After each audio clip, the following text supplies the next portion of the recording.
जय जगन्नाथ दर्शक बंधु समस्त को मोर नमस्कार। चलतु आज भिडियो आमे जानिबा आज 20टी बड़ खबर। ता पूर्व आपन को मोर अनुरोध भिडियोटी जदि भल लगे गोटे लाइक कर दियंतु। आज सबु खबर देखिबा पई भिडियोटी को शेष पर्यंत देखंतु। खोलिला श्रीमंदिर भीतर रत्न भंडार। शुभ मुहूर्त भंडार को प्रवेश कले 11 जणिया टीम। पुरी शुभ मुहूर्त पुणी खोलिला श्रीमंदिर भीतर रत्न भंडार ताला। भितरे पशिब सरकारक द्वारा गठित 11 जणिया कमिटी। भितर भंडार रे सिंधुक और आलमीरा रे गच्छित थिबा महण महण सुना अलंकार समेत हीरा नीला मोती माणिक्य को अस्थायी स्ट्रंग रूम को स्थानांतर करा जिवो। सुना अलंकार बहिबा निमंते प्रशासन पक्षरु कर्मचारी को नियुक्त करा जायछि। केउ सिंधुक और आलमीरा रे ताला पड़िछि, केउ गुडिक खोला रहिछि ताहार वीडियोग्राफी करा जिवो। सिंधुक और आलमीरार ताला बा लॉक महजूद चाबी रे न खोलिले एहाकु भांगी दिया जिवो। ग्राहकंक पई खुशी खबर। जमा राशि उपरे अधिक सुध देबाकु घोषणा कले एसबीआई समेत एही सबु बैंक ग्राहकंक पई खुशी खबर। एबे ग्राहकंकु निज जमा राशि उपरे मिलिबो आकर्षणीय सुध। भारतीय स्टेट बैंक आनिछि नुआ अमृत वृष्टि स्कीम। एही नूतन टर्म डिपोजिट स्कीम रे ग्राहकंकु मात्र 444 दिनर जमा राशि उपरे मिलिबो 7.25% हार रे सुध। खाली सेतिक नुहे, एही योजना रे वरिष्ठ नागरिकंक पई मध्ये रहिछि अतिरिक्त सुधर लाभ। केवल एसबीआई नुहे, अन्य प्रमुख bank of Baroda, Indian overseas bank, union bank of India, bank of Maharashtra Madhya deposit plan नहीं आसिचंती। कुपवाड़ा रे सेनार एनकाउंटर, 2 आतंकवादी मृत्यु।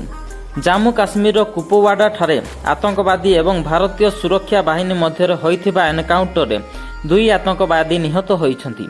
एही ऑपरेशन रे भारतीय सेना सहित स्थानीय पुलिस कर्मचारी मध्य शामिल होइथिले।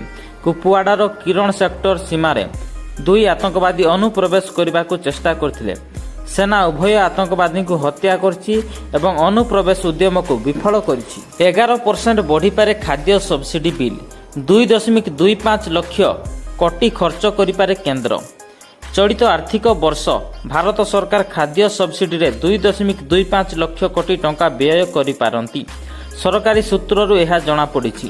फेब्रुआरी 1 रे उपस्थापित अंतरीण बजेट रे करा जायथिबा अनुमान ठारू एहा प्राय 11% अधिक। चाषींक पाई सहायक मूल्य रे वृद्धि हेतु खाद्य सब्सिडी बिल बढ़िबा नै आकलन करा जायछि। आज केंद्र कैबिनेट बैठक। प्रधानमंत्री नरेंद्र मोदी अध्यक्षतार हेबो बैठक। आज केंद्र कैबिनेट बैठक।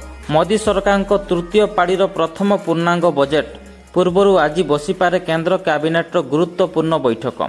प्रधानमंत्री नरेंद्र मोदी अध्यक्षतार आज सकाळे 10:30 रे कैबिनेट बैठक बसिपारे बोली जातीय गणमाध्यम खबर प्रकाश कर। 12 नक्सल निहत।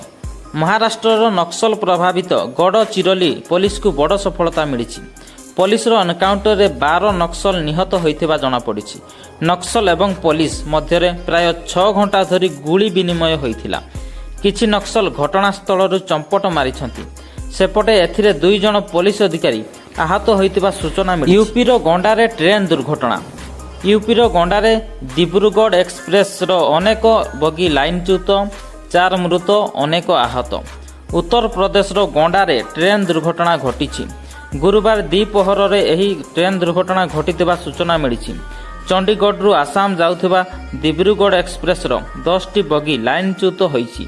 दुर्घटना रे वर्तमान सुधा 4 जण यात्रींकर मृत्यु होइथिबा सूचना मिली। पाखापाखि 20 रु अधिक लोक आहत हेबार आशंका रहिछि। जुलाई 23 रे पूर्णांग बजेट उपस्थापन। हालुआरे सभींक पाटी मिठा कले अर्थमंत्री निर्मला सीतारमण।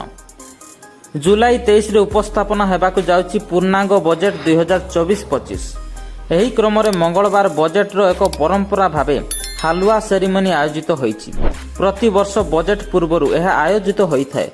बजेट उपस्थापन करने पूर्व अर्थमंत्री निर्मला सीतारमण हालुआरे सभींक पाटी मिठा करिथांती। 500 भालुंकु हत्या कराजिवो।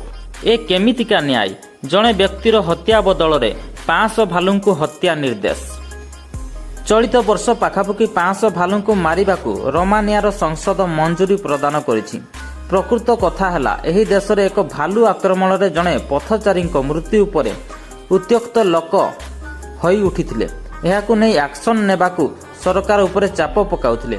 ଏହି କାରଣରୁ ପୁରା ଦେଶରେ ବ୍ୟାପିଥିବା ଉତ୍ତେଜନାକୁ ଶାନ୍ତ କରିବା ପାଇଁ ସରକାର ଭାଲୁଙ୍କୁ ମାରିବାକୁ ନିର୍ଦ୍ଦେଶ ଦେଇଛନ୍ତି। ଖୁବ୍ ଶୀଘ୍ର ବ୍ୟବହାର ହେବ ଇଚ୍ଛା ମୃତ୍ୟୁ ମେସିନ୍।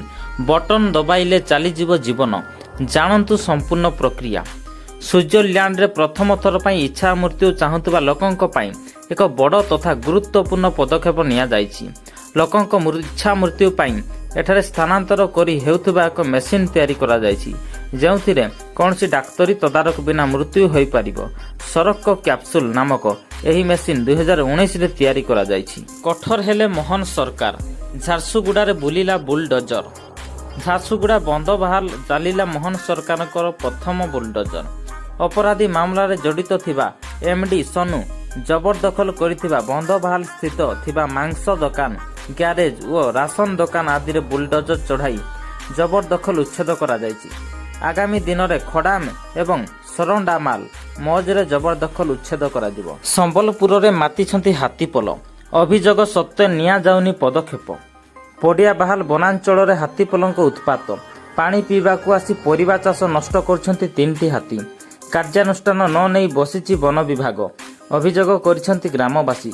ସୂଚନା ଅନୁଯାୟୀ ସମ୍ବଲପୁର ପଡ଼ିଆବାହାଲ ଅଞ୍ଚଳରେ ଚାଷୀଙ୍କ ଦୁଃଖର କାରଣ ପାଲଟିଛି ହାତୀପଲ। ପ୍ରତ୍ୟେକ ଦିନ 3ଟି ହାତୀ ସ୍ଥାନୀୟ ଅଞ୍ଚଳରେ ଥିବା ବନ୍ଧରୁ ପାଣି ପିଇବାକୁ ଆସନ୍ତି। ସେଠାରେ ବୁଲିବା ସହ ପରିବା ଚାଷ, କଦଳୀ ଚାଷ, ଧାନ ଚାଷ ମଧ୍ୟ ନଷ୍ଟ କରନ୍ତି। ତ ଦର୍ଶକ ବନ୍ଧୁ, ଆମ ଭିଡ଼ିଓଟି ଯଦି ଭଲ ଲାଗିଲା ତାହେଲେ ଭିଡ଼ିଓକୁ ଗୋଟେ ଲାଇକ୍ କରିଦିଅନ୍ତୁ ଏବଂ ଏମିତି ଖବର ସବୁଦିନ ପାଇବା ପାଇଁ ଆମ ଚ୍ୟାନେଲକୁ ସବସ୍କ୍ରାଇବ୍ କରନ୍ତୁ।